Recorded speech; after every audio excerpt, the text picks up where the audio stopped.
Uma coisa é esse líder aprender a ter o comportamento. Mas se isso é contrário à personalidade dele, ele não consegue sustentar.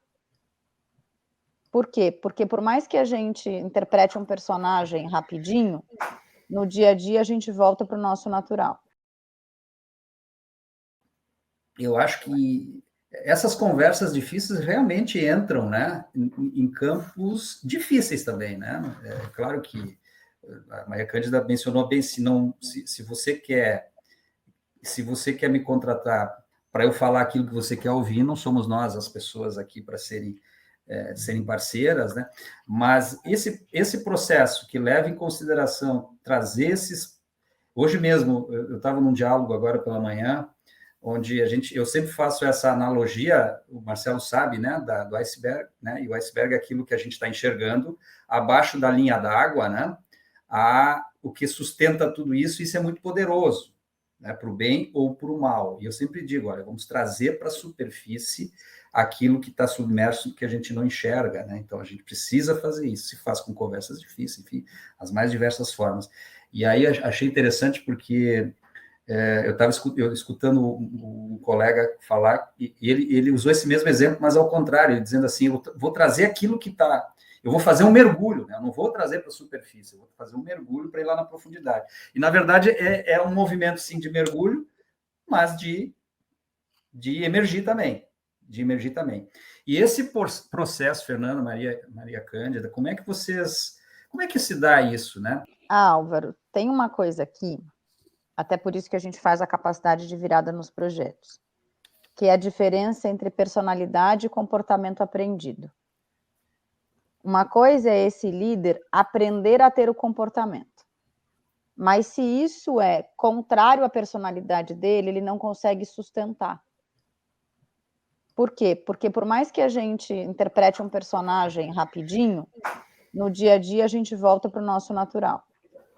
Se eu preciso de conversas difíceis, significa mais transparência, mais franqueza, não colocar nada para debaixo do tapete, trazer para cima da mesa, dar os feedbacks necessários, subir a barra, desacomodar as pessoas, dar essa liberdade toda.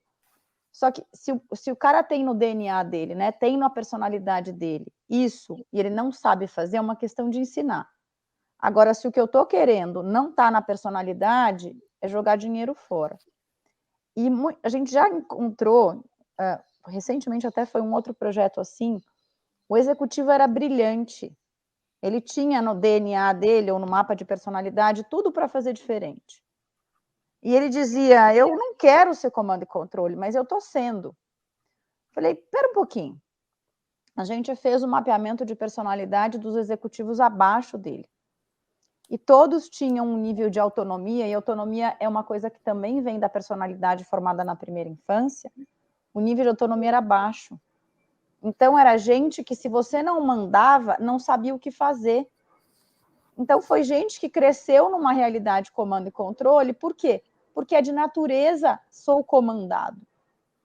E você não nasce de novo, né? Pelo menos nessa encarnação, com esse CPF, com essa impressão digital, é o que temos para hoje. Então, você queria que um quadrado virasse triângulo. E não vira. Quando você vai lá e troca por pessoas que têm isso na sua natureza, aí você consegue fazer a virada. Esse executivo, o problema não estava com ele.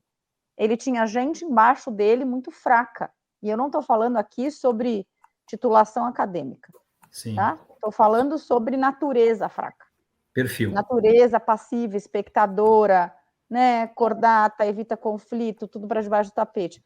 Quando a gente trocou, as pessoas 2 níveis para baixo falaram, uau, o que aconteceu com fulano? É porque agora ele tem nível de troca, ele consegue fazer um sparring com as pessoas, ele fala e as pessoas criticam. E a partir disso, explodiu o negócio. Sensacional. Chegou no meu ponto. Sensacional. Maria Cândida chegou no meu ponto. Vou pegar daí para tentar fazer uma construção aqui. A gente tem falado aí, e eu tenho escutado bastante isso também, a gente tem falado bastante, Álvaro, quando a gente tem as nossas discussões, e eu tenho escutado bastante também. A estrutura que despeja a gente no mercado, ela é ainda muito arcaica, né? Então, tipo assim, é ainda aquela coisa da escola, a gente sempre fala disso aqui, né? Da escola que tu passa na primeira série, segunda série, terceira série, tal. Né? Então, tipo, tem aí a faculdade também, né? Ainda tem a faculdade, a universidade, tal. Então, tipo, todo mundo treinado aí para sua especialidade. Né? De certa forma, essa falta de autonomia ou esse não saber lidar com a autonomia, ainda que seja realmente, né, uma coisa que vem lá da primeira infância, não é muito estimulado, né? Eu não sei se vocês têm essa percepção. Então, aí, eu vou incomodar vocês Vai lá. Eu estudo isso o tempo todo. Tá. E aí, o meu doutorado, inclusive, é em cima desse negócio. Legal. Que um dia ele termina. Não sei quando, mas um dia ele acaba. É o sem fim. Gente, o problema maior, sim, a gente pode melhorar a educação, pode melhorar a escola, pode melhorar, tudo isso pode melhorar. Mas o grande problema está na forma dos pais criarem os filhos nos primeiros 4 anos de vida. Então, coisas muito simples. Ah, o meu filho tropeçou e caiu. Oh, coitadinho, vem cá. Maria Cândida, você é sem coração? Não. Se a criança caiu e você vai desesperada, ela está entendendo que se ela fizer isso de novo, ela vai continuar tendo atenção. Se você caiu, machucou, sangrou, claro, vamos ajudar. Agora, é um tombinho? Levanta, meu filho. A criança Maria Cândida, deixa eu te interromper, porque eu quero só botar uma pimenta no que você está falando aí. Quando eu te falei dessa estrutura da escola e para mim da empresa, entra, para mim está tudo dentro desse pacote. Os pais também. Só a pergunta que eu já vou te fazer, para tu acabar, desculpa que eu te interrompi, e já vou te fazer. A turma que caiu e o pai disse, coitadinho, hoje, pelas questões geracionais e até as nossas gerações mais anteriores, não é a maioria? Sim! Por isso que a gente faz um processo seletivo imenso e você fica procurando menos pior. O coitadinho, não pode ter frustração, eu não te critico, chorei, eu te dou, não falo não. Esse pacote inteiro, os pais acham que eu estou dando para o meu filho o que eu não tive. Ou meu filho já vai ouvir tanto não do mundo, essa é a pior para mim.